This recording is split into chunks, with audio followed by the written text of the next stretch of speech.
Enrico Luca, que es un joven investigador italiano que trabaja sobre el tema del pensamiento judío contemporáneo, comienza su conferencia sobre Gershon Scholem diciendo lo siguiente, y vamos a empezar por el final, ¿sí? Vamos al slide número 1, Ale.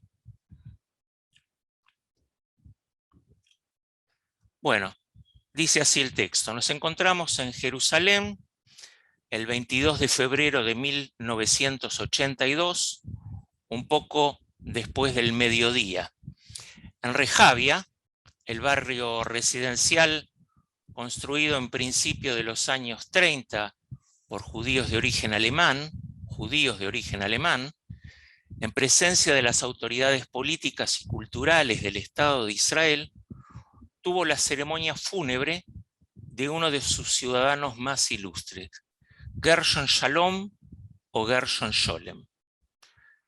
La camilla mortuoria había sido expuesta en la pequeña plaza ubicada en la Academia de Ciencias Judías, entre la Academia de Ciencias Judías y el Instituto Van Leer, que es lo que vemos en pantalla, ¿sí? La tarde anterior, después de haber recibido la noticia de la muerte de Scholem, el filósofo alemán Jürgen Habermas embarcó a toda prisa en un avión hacia Israel, llevando en su bolsillo una pequeña oración que había preparado para honrar al difunto. El día después, aunque la mayoría de los presentes fueran de hecho judíos alemanes, Habermas se enteró con asombro de que su oración no había sido planeada. Finalmente, el único idioma que se escuchó durante toda la ceremonia fue el hebreo. El alemán, el idioma materno que Scholem había dominado con excepcional maestría, a tal punto, escuchen bien, que unos años antes incluso había recibido el premio de la Academia Bávara de Artes y Letras, precisamente por la calidad de su prosa, reconocimiento en efecto bastante inusual para un historiador, terminó excluido de su ceremonia fúnebre. Al igual que la oración de Habermas, que todavía queda inédita en los archivos. Hasta acá, sí, la cita de Enrico Luca. Vamos al slide número 2, ¿sale?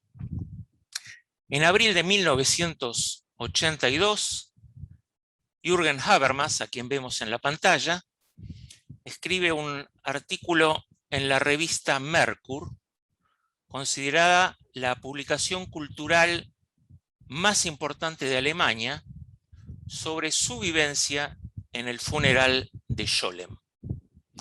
El artículo es breve, ¿sí? El artículo es fácil de leer, y en uno de sus párrafos dice algo que reitera Enrico Luca, y que dice, escuchen bien, vamos al slide número 3, o podemos leerlo: los escritos de Scholem tuvieron una influencia creciente en las generaciones que habían crecido en la Alemania de la posguerra. Alguien dejó el micrófono encendido. No solo el erudito judaico, sino el espíritu y la figura en su conjunto pudieron lograr este efecto porque Scholem, con su prosa científica incorruptible e impecable, escuchen bien, es uno de los escritores más importantes en lengua alemana de la actualidad. Estamos hablando del año 1982. El idioma materno que tan admirablemente ha dominado es la lengua del país que dejó en 1923 para dedicarse a la construcción de Israel, ¿sí? Bueno, y me detengo aquí, ¿no? Estamos hablando, y reitero, del año 1982, en donde un escritor israelí, vamos al slide 4, ¿sí? Es considerado uno de los escritores más importantes de la lengua alemana de la actualidad. No una traducción, ¿sí? No como tantos ensayistas, novelistas y poetas israelíes que son traducidos al alemán.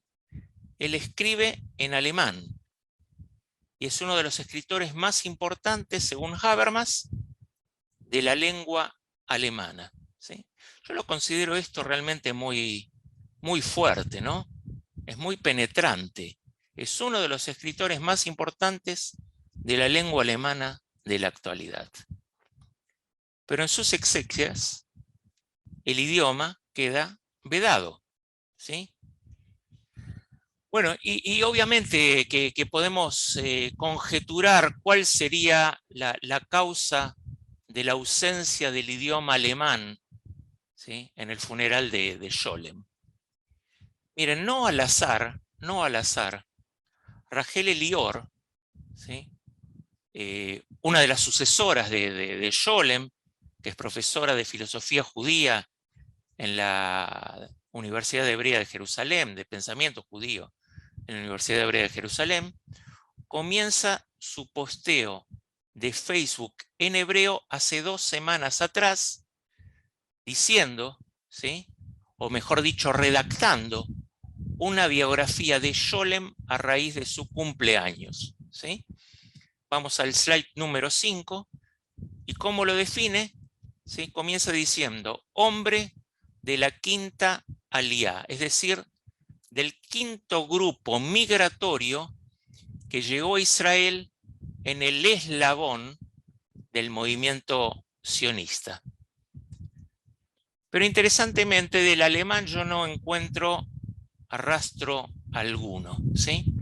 Y en este encuentro, a mí me interesaría que comprendamos un poco más sobre la reacción alrededor de este fenómeno, ¿sí?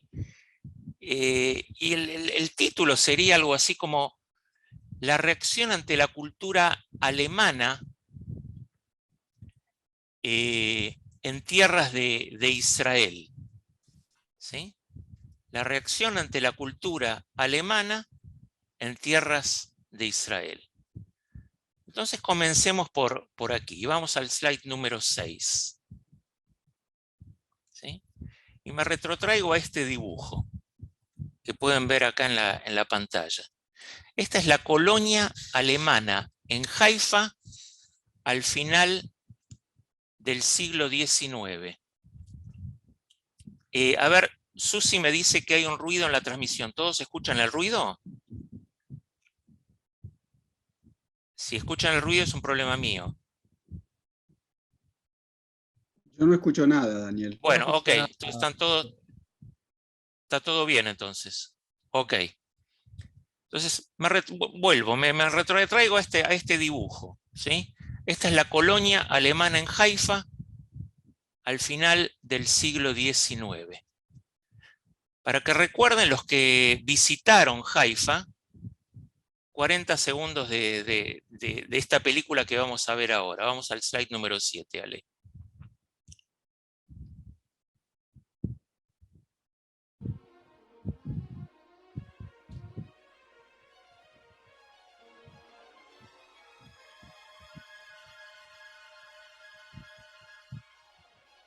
Esto viene con un sonidito, ¿no?, que yo no lo escucho.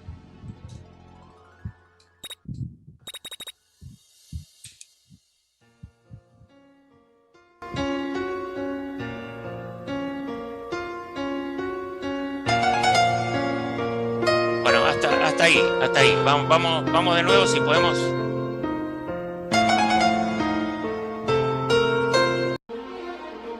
Ahí está.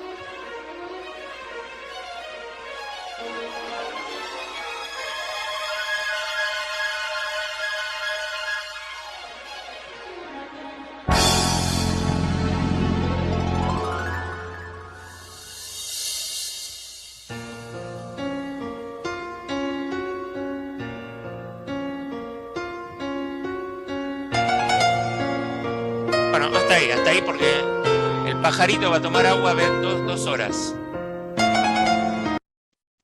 Bueno, lo que vimos recién es la Moshavá Germanit, ¿sí? O traducido en español, la colonia alemana de Haifa, ¿sí? La ciudad portuaria del norte de Israel. Vamos al slide número 8.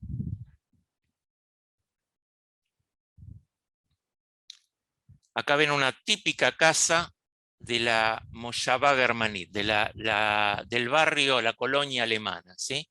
La colonia alemana es un barrio histórico de Haifa, al pie del monte Carmel, ¿sí? Justo debajo de los jardines del templo Bahá'í, que es un barrio fundado por los templarios alemanes, ¿sí? Y cuando hago referencia a los templarios, no hablo de aquellos de la época de las cruzadas, sino a un grupo de cristianos alemanes que sentían ser llamados a establecerse en Israel. El 6 de agosto de 1868, Christoph Hoffmann y un tal Georg David Hardek, los fundadores de este grupo, los templarios, sus familias y un grupo de compañeros partieron de Alemania hacia Israel y se afincaron en Haifa el 30 de octubre de ese mismo año, 1868. Habían llegado a la conclusión que asentarse en Jerusalén no sería práctico y tenían planeado establecerse cerca de Nazaret, una de las ciudades simbólicas para el mundo cristiano, pero durante su viaje se les informó que Haifa sería lo más adecuado, ¿sí? Una ciudad con un buen puerto, ¿sí? Un buen puerto, una ciudad con un buen clima. Entonces Hoffmann y Hardek compraron tierras al pie del Monte Carmelo. En ese momento, Haifa tenía una población de 4.000 habitantes, ¿sí? Los colonos construyeron una atractiva calle principal que fue muy admirada por los lugareños. Esta calle tenía 30 metros de ancho, árboles a ambos lados, cosa que no era común en las ciudades del Oriente Medio, ¿sí? Las casas, como esta que vemos acá, ¿sí? Fueron diseñadas por el arquitecto Jakob Schumacher, fueron construidas con piedra y miren la característica, con techos de tejas rojas a 2 aguas, ¿sí? En lugar de los techos planos o abovedados comunes en la región, ¿sí? La confusión del tejado se debe a la nostálgica nieve que obviamente no cae en Haifa, ¿no? Con el tiempo, el tal Hardek se quedó en Haifa, mientras que Hoffmann se trasladó a fundar otras colonias. Estableció una en Yafo, un año después, ¿sí? Y ahí comienza todo el proceso de la venta y la exportación de las primeras naranjas de Yafo, ¿sí? Que es una de las marcas agrícolas hasta hoy más conocidas en Europa. Vamos al slide 9. Acá tienen los cheques de las transacciones comerciales de los templarios de Yafo, ¿sí? Que obviamente los encontré en el lugar donde se halla la mejor información, que es en las subastas, ¿no? Pero ahora miremos y pasemos al slide número 10, el barrio chic de Tel Aviv.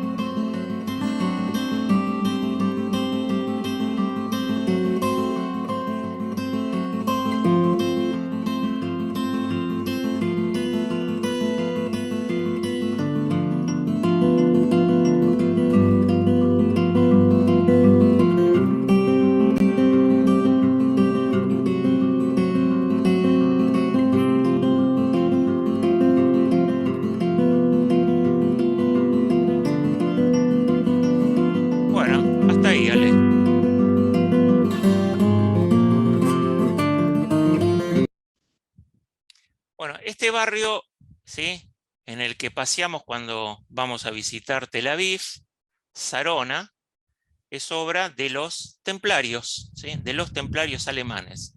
Como verán, la casa que vemos acá en este slide, ¿sí?, es una casa similar a la que vimos en Haifa, ¿sí? Y este otro barrio, vamos al slide número 11.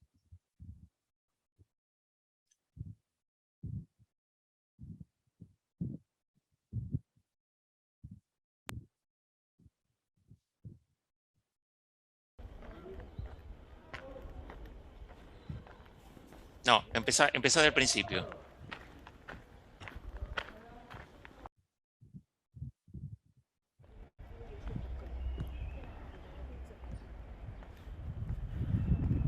Si quieren descansar, tienen que ver esto, ¿sí?, que es Caminando por Jerusalén.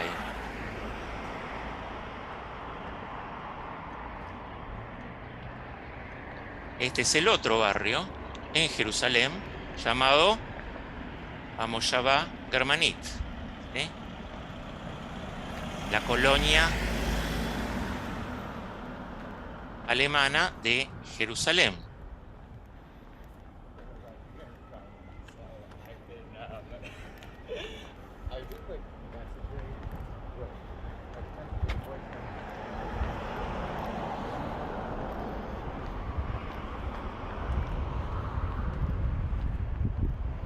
Bueno, como ven, ahí ven esa casa, que es la misma construcción que la de Sarona y la de Haifa. Muy bien, Ale, hasta ahí, hasta ahí.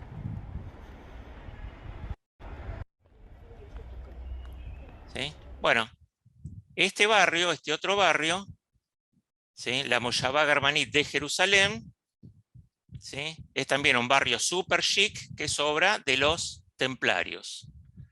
Así que se le debe a estos templarios alemanes que se instalaron en el siglo XIX varios barrios de ciudades israelíes. Bueno, hasta acá todo bien, ¿sí?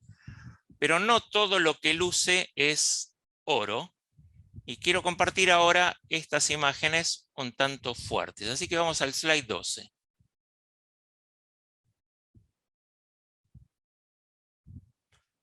Bueno, esta es la ciudad de Jerusalén, ¿sí? Vamos al slide 13. Esta es otra foto tomada en la ciudad de Jerusalén en el año 37. Y vamos al slide 14. Esta es otra imagen en Jerusalén, año 1939. ¿Sí? Para que sepamos, ¿sí?, hubo templarios que se alistaron en el ejército alemán.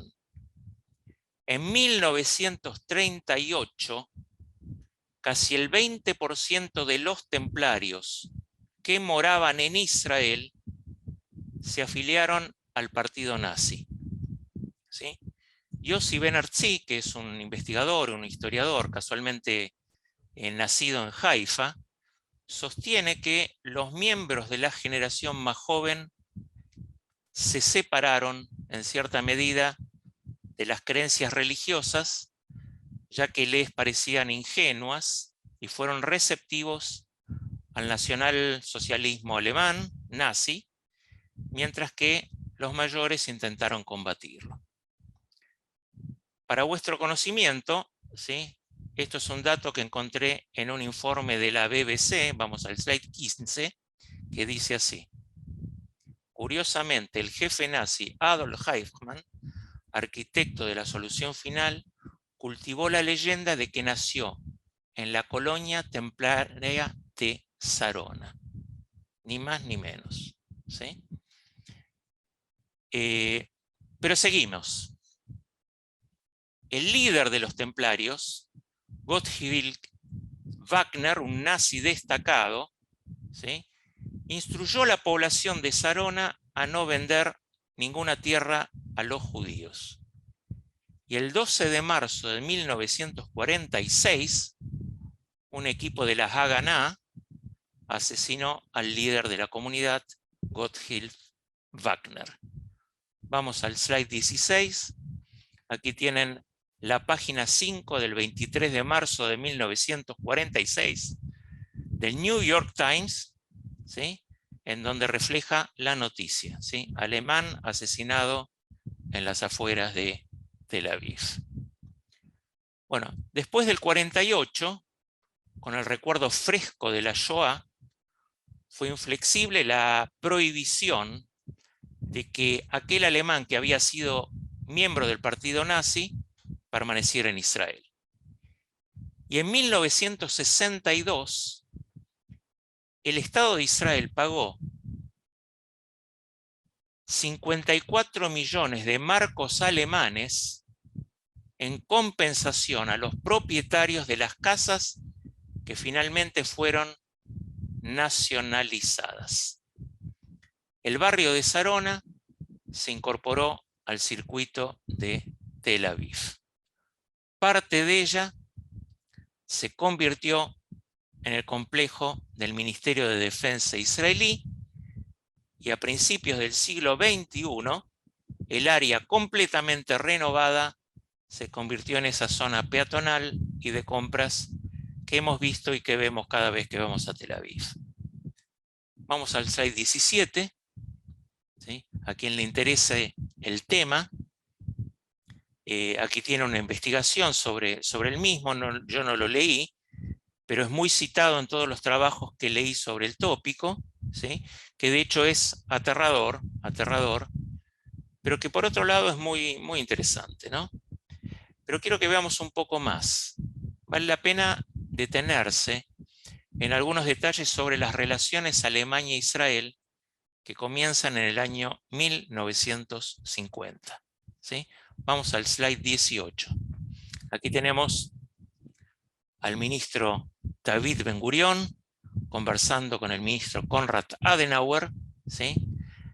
El primer ministro, ¿sí?, David Ben-Gurión, argumentó que debía exigirse a Alemania una reparación y obviamente que esta demanda se basaba, escuchen bien, en recuperar tanto propiedad como fuera posible para que los asesinos no se conviertan también en herederos. Palabras de David Ben-Gurión. Y otro de sus argumentos fue que las reparaciones eran necesarias para financiar la absorción y rehabilitación de los sobrevivientes de la Shoah en Israel.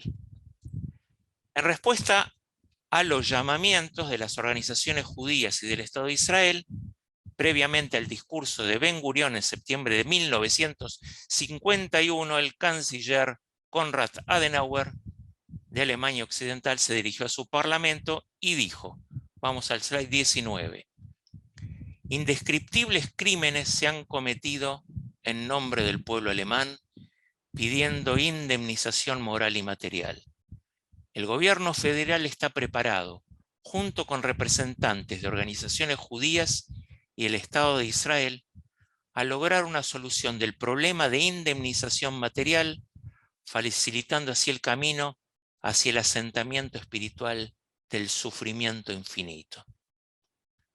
Bueno, un mes después del discurso de Adenauer, Naum Goldman, copresidente de la Agencia Judía para Israel y presidente del Congreso Judío Mundial, convoca una reunión en la ciudad de Nueva York, ¿sí?, de 23 importantes organizaciones judías, nacionales, internacionales, y los participantes dejaron en claro que estas conversaciones se limitarían a la discusión de reclamos materiales y por lo tanto la organización que surgió de la reunión se llamó el Claims Conference, ¿sí?, conferencia sobre reclamos materiales judíos contra Alemania.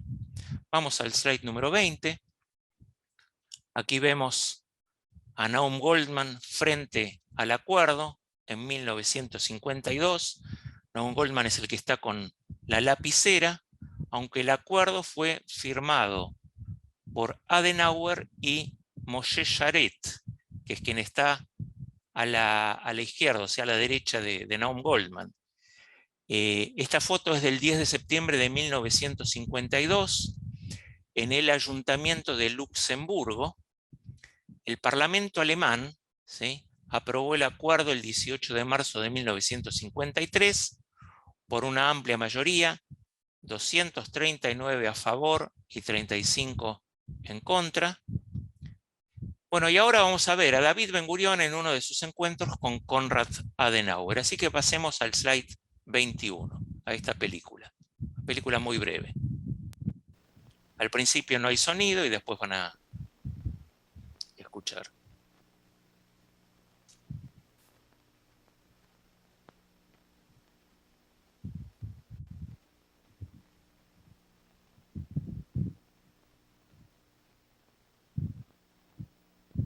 I was glad to meet. Pero en un segundito porque estamos leyendo en turco, en bosnio.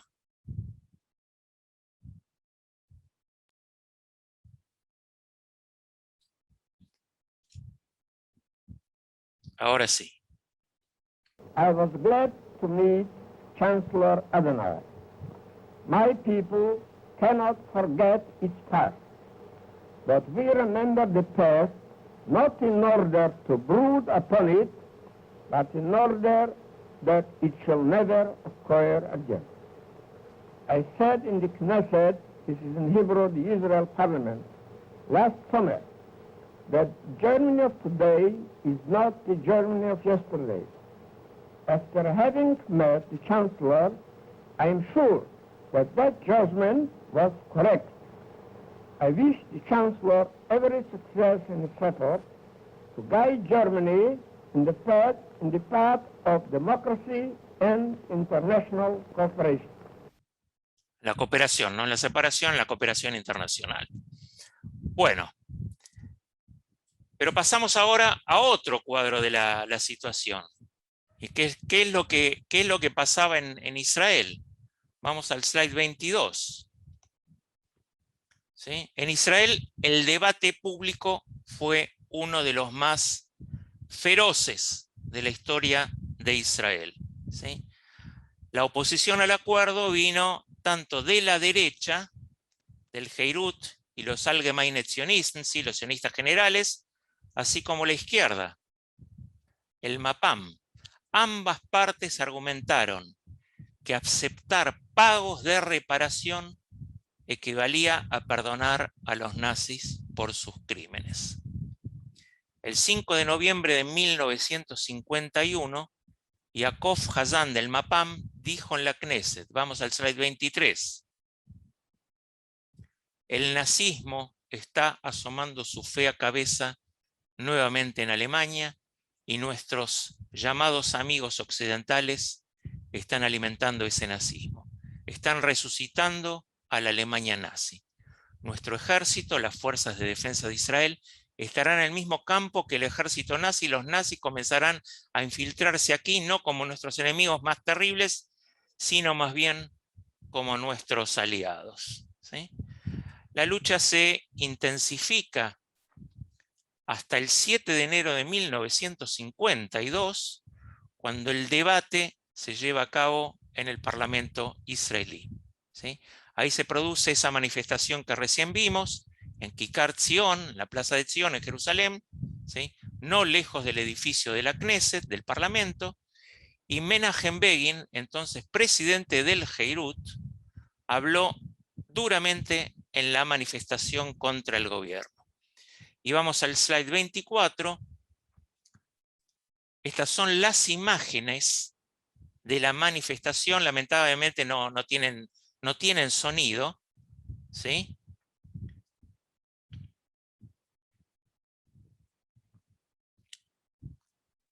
Borraremos la vergüenza, dice. No nos venderemos por dinero. Nuestra sangre no se vende, dice ahí en uno de los carteles.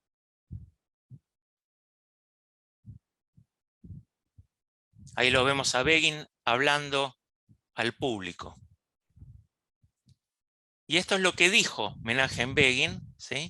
Menachem Begin dice, este es un único cálculo. Kesef, kesef, kesef. Dinero, dinero, dinero. por unos pocos millones de dólares realizarán un acto abominable. Claro, prometen establecer una nueva empresa de ingeniería civil o algo por el estilo, porque dieron maquinarias, ¿sí? Entre otras cosas, pero tengan la seguridad de que estas sumas pronto desaparecerán y se disolverán. ¿Y de dónde obtendrán otros 6 millones de judíos por el dinero de sus asesinos? Esto es atroz.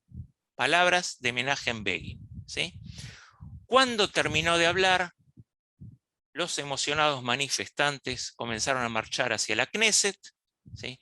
Fue una marcha que resultó o que terminó en un campo de batalla, ¿sí? Cientos de policías resultaron heridos y varios miembros de la Knesset tuvieron que recibir tratamiento médico.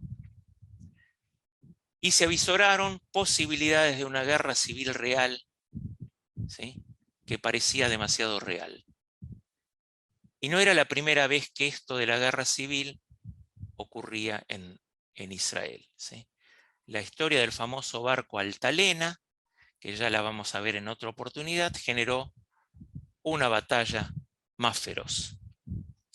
El asunto es que después de estos hechos, Begin fue excluido de la Knesset durante unos meses, ¿sí? Pero la decisión de entrar en negociaciones con Alemania no puso fin a las protestas. Vamos al slide 25.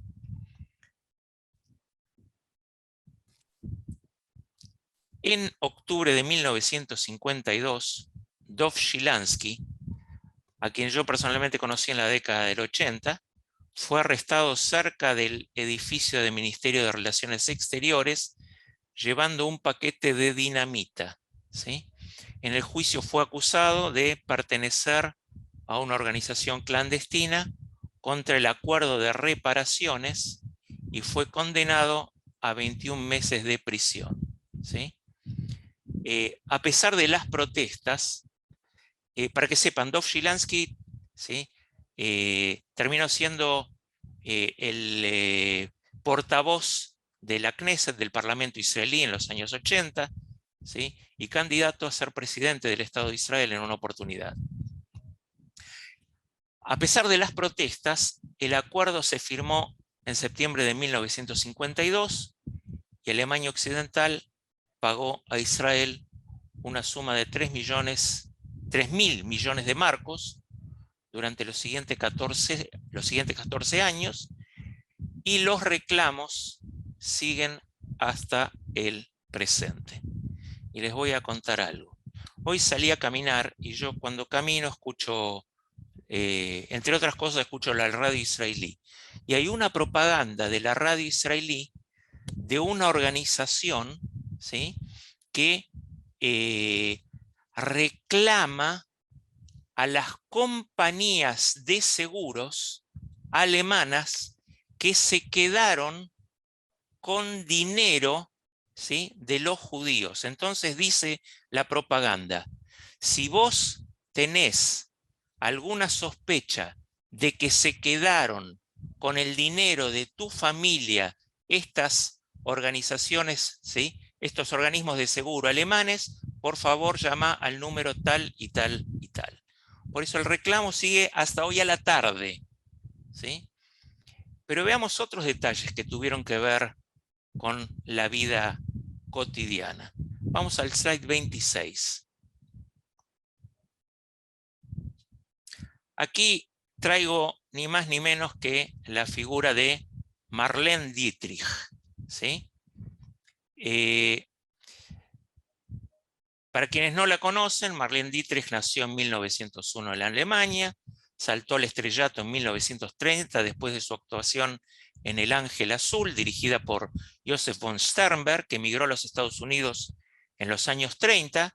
En 1939 se convirtió en ciudadana estadounidense y después de 1933 se hicieron intentos en nombre del régimen nazi para traer a Dietrich de regreso a Alemania y hacer que sirviera como la cara bonita del Tercer Reich.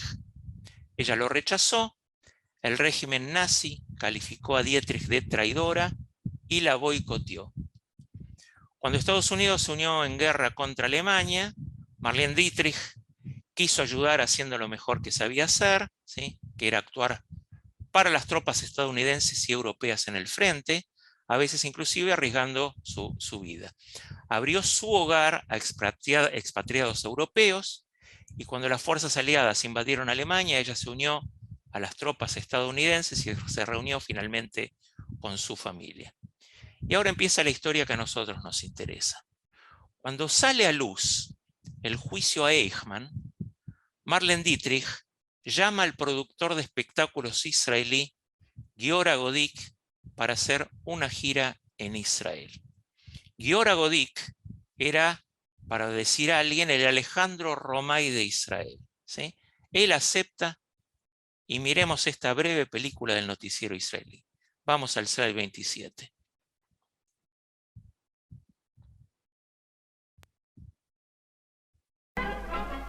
סבתא בעלת הרגליים היפות ביותר בעולם, מרלן דיטריך, שהיא כיום בת 56, מגיעה לנמל התעופה בלוד. כוכבה של מרלן דיטריך דרך לראשונה בשנת 1929, כאשר הופיע בסרטו של יוזף פון שטרנברג, המלאך הכחול, לצידו של אמיל יינינגס. לאחר שורת הופעות באירופה, הגיעה מרלן דיטריך לישראל.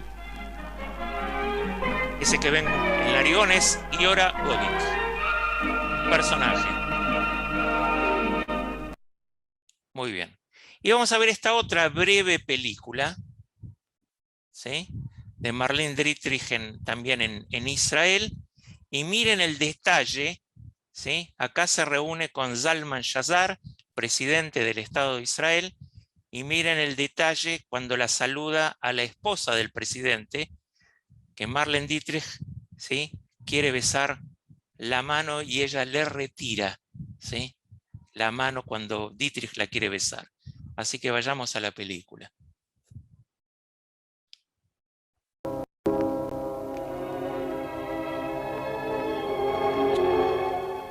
מרלן דיטריך שהגיעה לישראל לסדרת הופעות ערכה ביקור בבית נשיא המדינה.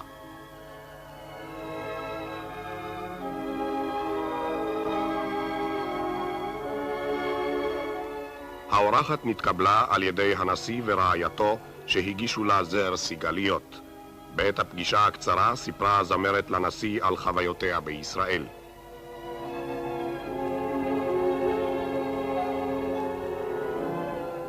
מכאן יצאה מרלן דיטריך לביקור ביד ושם. הסיור ביד ושם גרם לה זעזוע כבד והתרגשות מרובה. באוהל הזיכרון הניחה האורחת זר פרחים.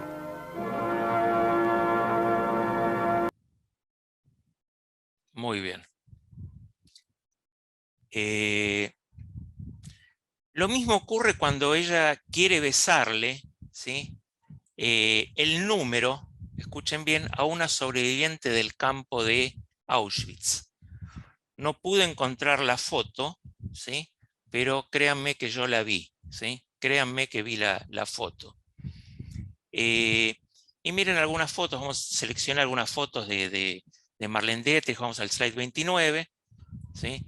De la estancia de Marlene Dietrich en Israel, ¿sí? Fotos, póster, ¿sí? Un artículo de un diario, pero obviamente hubo un escándalo, ¿sí? Y una manifestación en la puerta del teatro donde Marlene Dietrich se presentó, ¿sí? Su presentación fue un tanto tensa, a tal punto que no cantó en alemán, según algunos periodistas que registraron el evento, cosa que cierta parte del público estaba esperando. Pero no se animó a cantar en alemán porque sabía que eso podía traer consecuencias. Pero para congraciarse con el público, en su mayoría de habla alemana, cantó en hebreo. Y escuchemos con qué profundidad cantó. Quiero que escuchemos lo que cantó. Vamos al slide número 30. It's a song that tells you about the sounds you hear in the night. The animals crying because they're hungry, and the child crying at night because he's hungry and lonely.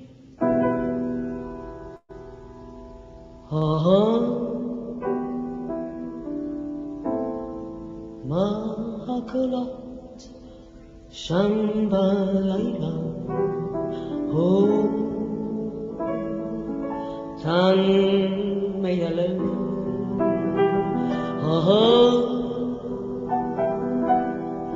Lamahata Mayalem Shambalayla Kihun Rael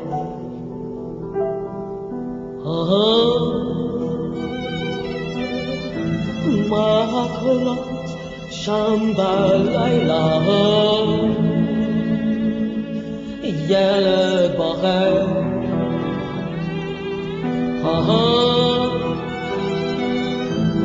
Lama Yele Bahe Shambalayla Kihun Rael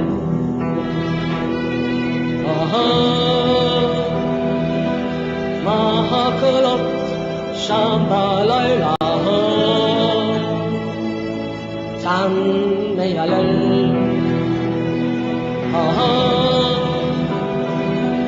Lama Tan Mayalel Shambalayla Kiho Bahe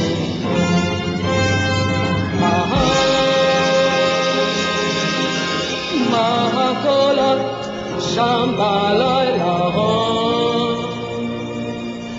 Yele Bahe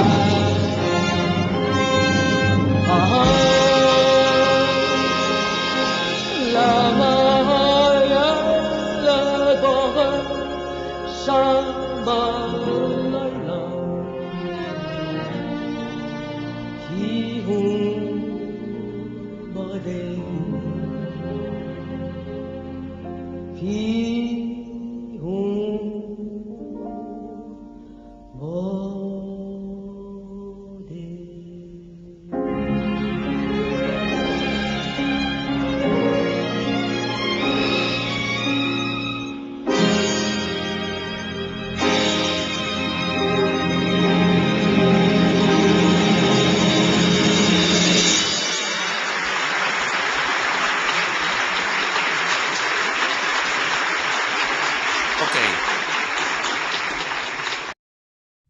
La letra es muy fuerte y sugestiva, ¿sí? Vamos al slide 31, ¿sí? Como la voz profunda de ella, ¿sí? La letra dice, ajá, que son esas voces allí en la noche, un niño llora porque está hambriento, ¿sí?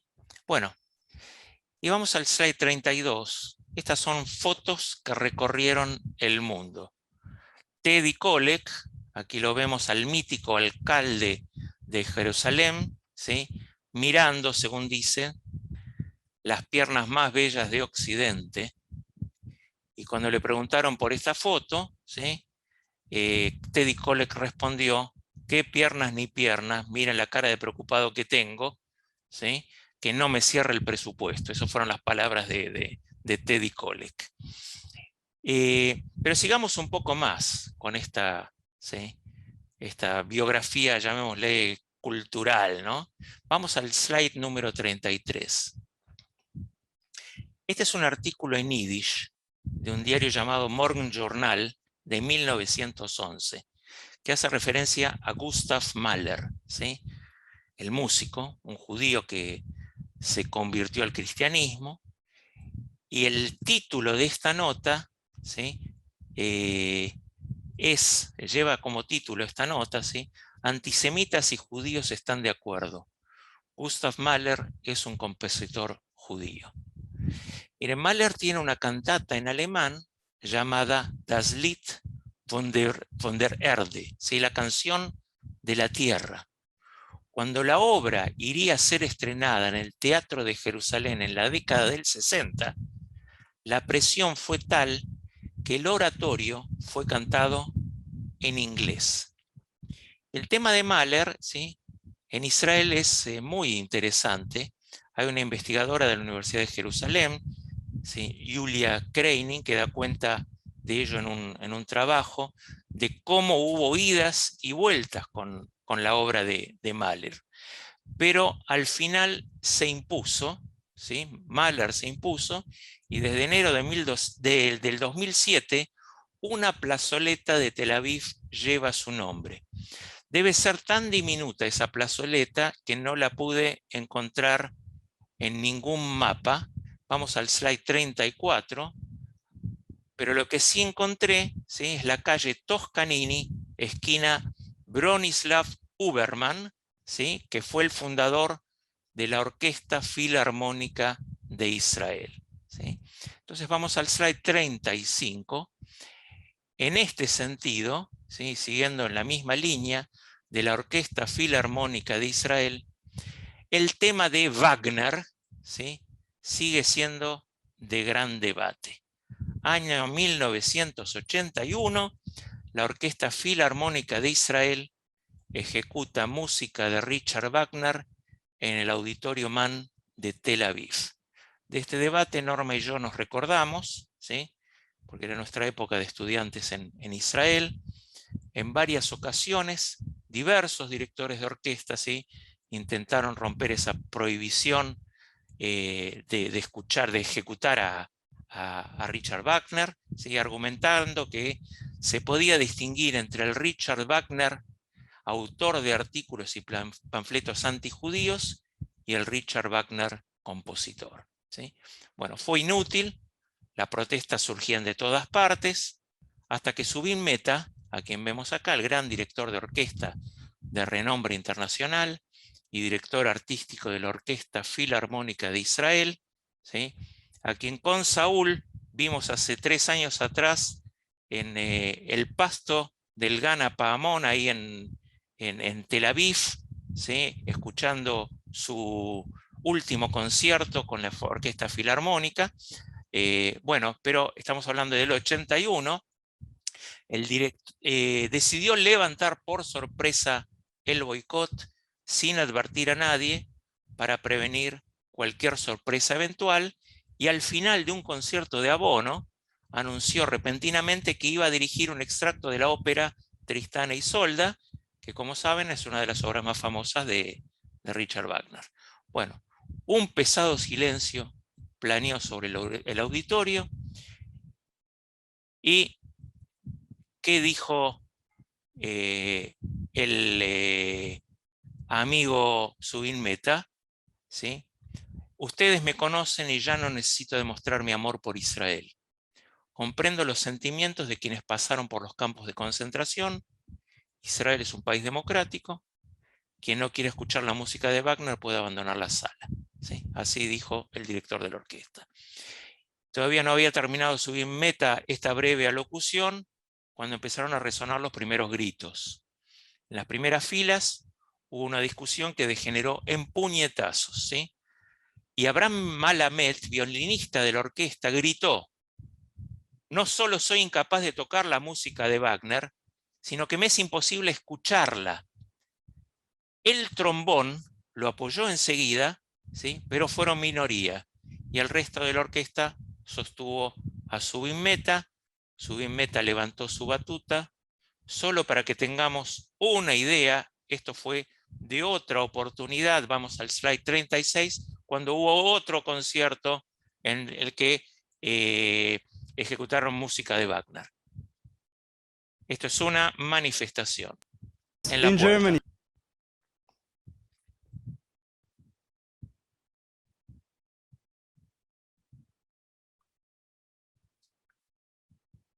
Esperen para que no tengamos que leer en idioma serbio.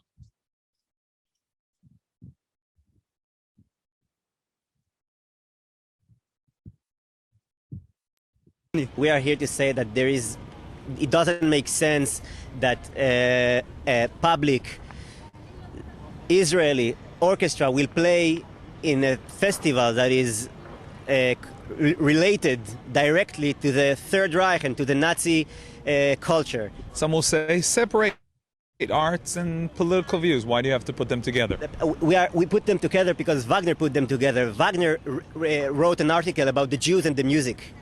Wagner used his music, used his talent to spread his vicious opinions about Jews, about the need to clear the German culture from Judaism. And we are shocked that Israeli orchestra is going down to the level that she goes to this festival and plays music. We are insulted, and we are insulted not just in the name of the young generation in Israel, but also for those who can protest today, for the Nitzolim, for the survivors, and also for those who didn't survive. Now, we understand that the Holocaust survivors actually contacted the orchestra. There was some sort of a discussion. There was a protest, of course, in Germany. We are here to say.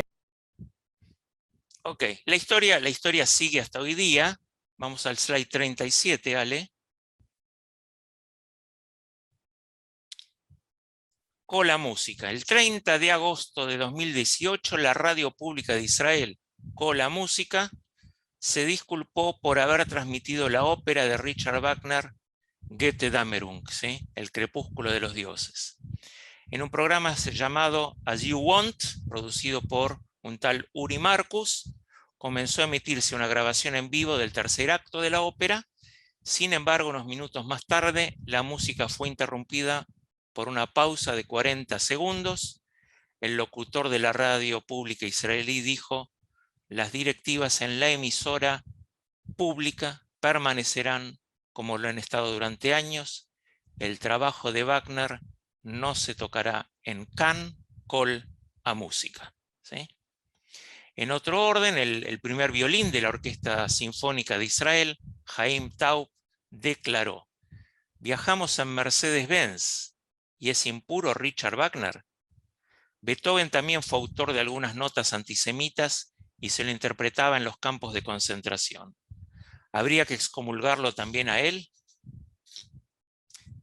Bueno, el tema de viajamos en Mercedes-Benz es también todo un tema en Israel. Vayamos entonces al slide 38.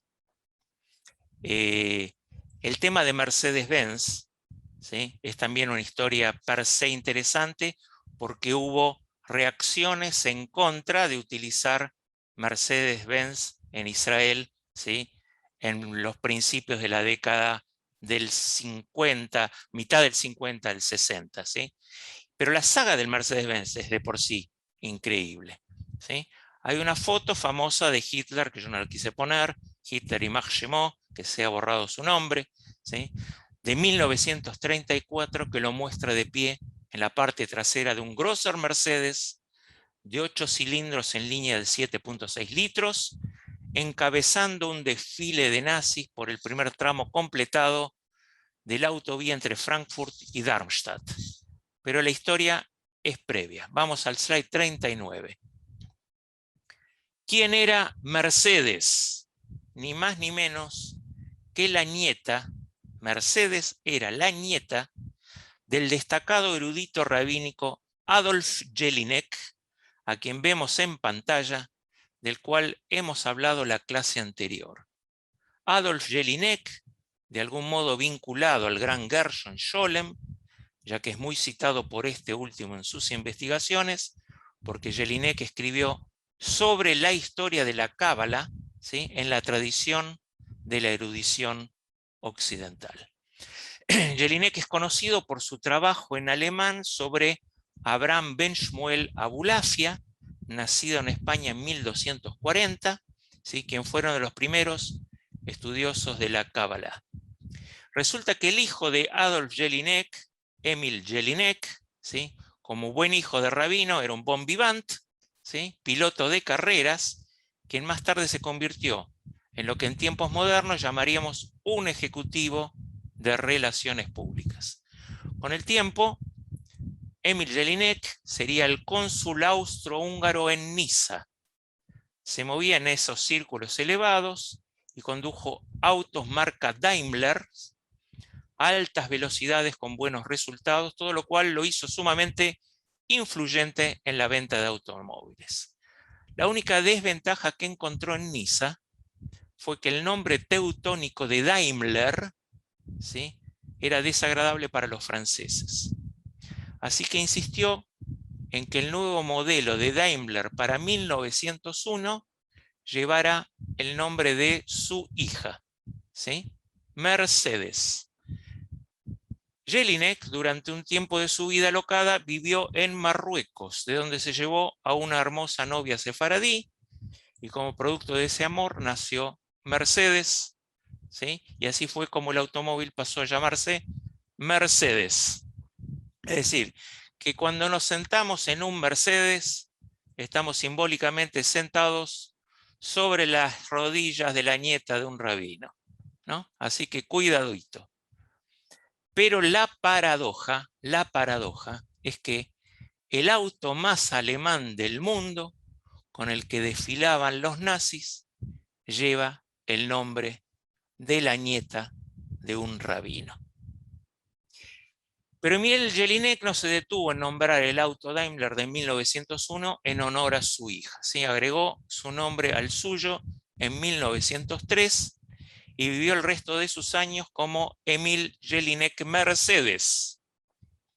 Pero una breve historia más quiero contarles, ¿sí? El primer motor a gasolina que llevó el Mercedes fue inventado por, slide 40, aquí lo vemos, a Siegfried Marcus. Siegfried Marcus, nacido en 1831, hijo de Lippmann Marcus, líder de la comunidad judía de Berlín.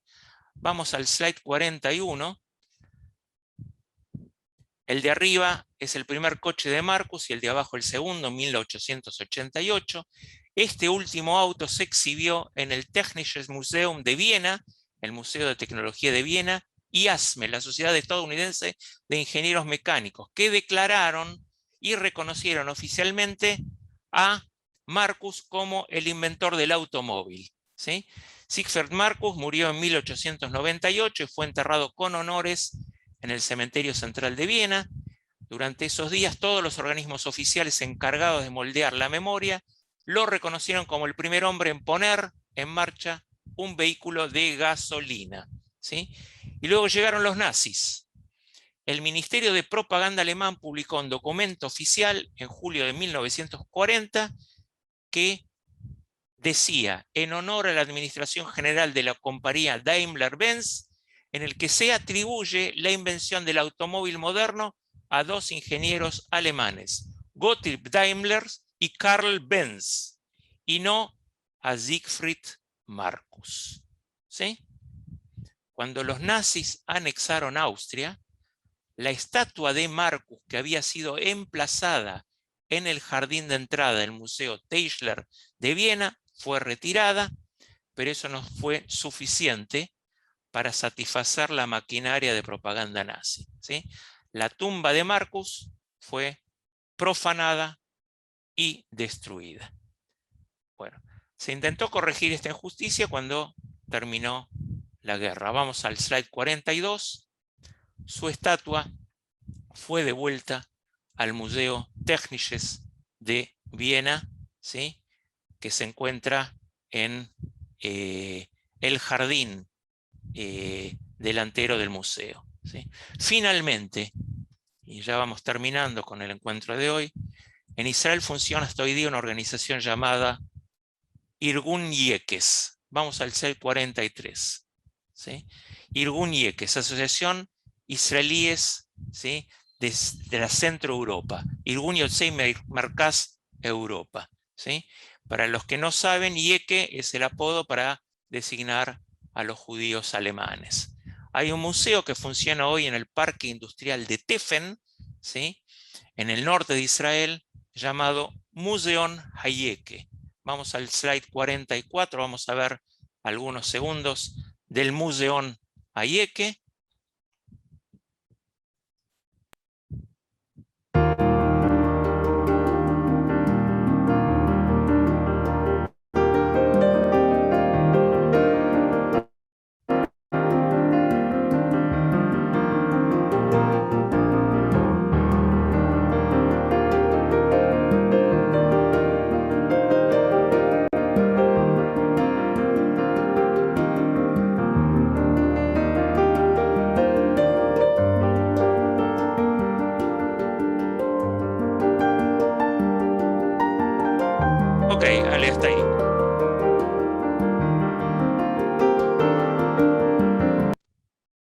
la próxima, ¿sí?, pueden hacer una visita al centro Tefen y a ver este museo.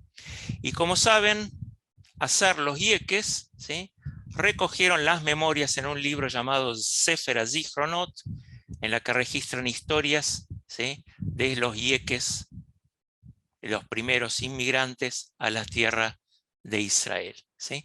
Es interesante leer las historias que pueden encontrarse ¿sí?, justamente en internet, y algo que llama la atención es que muchos dicen que cuando llegaron, la recomendación estricta era no hablar en alemán en la calle. Era la de no hablar alemán en la calle, ¿sí?, en Israel, por temor a represalias. Ahora, dos cosas que quiero traer, ¿sí? No hay una recomendación a no hablar polaco o ucraniano en las calles de Tel Aviv o Jerusalén o Haifa, ¿sí? Ni tampoco hay un museo Japolanim, no hay un museo de los judíos polacos ucranianos. ¿Por qué? Bueno, se me ocurre arriesgar algunas ideas. Una, porque los judíos polacos hablaban yiddish, ¿sí? Y dos, porque los judíos polacos no son minoría como los yeques, ¿sí? Y déjenme aventurar una hipótesis para analizarla en otra oportunidad, ¿sí? Y lo dije hace 2 Shabbatot en Betel. Mira, la revista Barcelona, la revista de humor que está colgada en todos los kioscos de Buenos Aires, lleva como epígrafe, ¿sí?, una solución española a los problemas de los argentinos. Por eso se llama Barcelona. Y a mí se me ocurre pensar que el sionismo, ¿sí?, en sus inicios fue una solución de los judíos austroalemanes a los problemas de los judíos polacos, ¿sí? El sionismo realizador, en definitiva, ¿sí?, en su gran mayoría, resulta ser un movimiento polaco, ¿sí? Pero esto es para otra oportunidad. Bueno, en definitiva, ¿sí?, por todas estas razones que hemos visto hoy, y muchas más, Jürgen Habermas tuvo que guardar sus papelitos, ¿sí? Vamos al slide 45. Tuvo que guardar sus papelitos, ¿sí? Y en el funeral de Scholem, de Gershon Scholem, a quien vemos en esta foto, no se habló alemán, ¿sí? En este contexto es en el que quiero desarrollar algunas facetas de la vida de Scholem, quien fue el padre de la investigación de la mística judía y, por qué no decirlo, el padre de la Academia Israelí de Investigación Judía, y me atrevo a decir que fue el que más huella dejó en el pensamiento judío del siglo XX. Pero todo esto lo vamos a hacer en nuestros encuentros, ¿sí?, del año próximo, porque la vida de Scholem merece más de un encuentro. Desde allí les recomiendo estos 2 libros, ¿sí? Vamos al slide 46. Un judío alemán en Jerusalén. Gershon Scholem, un judío alemán en Jerusalén, ¿sí? Que es un libro que, si pasan el prólogo, que es la mitad del libro y que es sumamente denso, después se transforma en un libro muy ameno, ¿sí?, que habla sobre las diversas tensiones existentes justamente en esta relación de Gershon Scholem, él personalmente, y su vida, que es una vida muy interesante, y sus investigaciones. Y el otro libro que quiero recomendarles, ¿sí?, vamos al slide 47, las grandes tendencias de la mística judía, ¿sí? Major Trends in Jewish Mysticism, ¿sí?, que es su libro, ¿sí?, el libro sobre el cual vamos a trabajar algunas partes en los próximos encuentros del año que viene. Pero antes de terminar, ¿sí?, vamos al slide 46. Quiero que escuchen algo muy conmovedor, ¿sí?, y es la historia de Coco Schumann. Coco Schumann, ¿sí? Una historia con la que me topé cuando iba leyendo algunos detalles sobre la vida de Marlene Dietrich. Coco Schumann fue el guitarrista de swing más famoso de Alemania, ¿sí? Era el Oscar alemán de Alemania, ¿sí? Coco Schumann, que falleció hace pocos años atrás, con 90 y tantos años, fue el guitarrista de Marlene Dietrich, ¿sí? Pero también fue el guitarrista de Ella Fitzgerald, de Gillespie, de Louis Armstrong, ¿sí? Sin embargo, hasta la década del 80, 1980, ninguno de sus colegas conocía su vida durante la Shoah, ¿sí? Coco no hablaba de esto, ni siquiera sus amigos más cercanos sabían lo que le había sucedido, salvo que cada tanto decía, estuve en Theresienstadt y Auschwitz, y dejaba el comentario ahí, ¿sí? Pero una visita a la campiña bávara motivó a que él se encuentre con un grupo de jóvenes que estaba bebiendo en una mesa junto a él, y cuanto más cerveza tomaban, más fuerte declaraban sus convicciones de que la Shoah no había sucedido, ¿sí? Entonces Coco intervino cortésmente y les dijo, lo siento, ¿sí? Antes de levantarse para irse, yo sé mejor que ustedes qué pasó allí porque estuve allí, ¿sí? Y después de casi medio siglo, este encuentro lo obligó a romper el silencio. Él sabía que ahora tenía que empezar a contar esa historia, su historia, ¿sí? En 1943, a los 19 años, Coco fue entregado por un soplón en un club clandestino de jazz en Berlín. Los nazis lo deportaron a Theresienstadt y en sus primeros años, como ustedes deben saber, Theresienstadt aún no era un campo de exterminio, ¿sí? Theresienstadt era el gueto insignia que los nazis mostraban al mundo como si fuese un campo de recreación. Y para su asombro, Coco descubrió que había una cafetería en el gueto, ¿sí? Una especie de casino. No podía creer lo que veía, ¿sí? Allí Coco encontró, escuchen bien, a los legendarios Ghetto Swingers, que tocaban la música de Count Basie y Duke Ellington, que los nazis habían prohibido durante mucho tiempo en el resto de Alemania, ¿sí?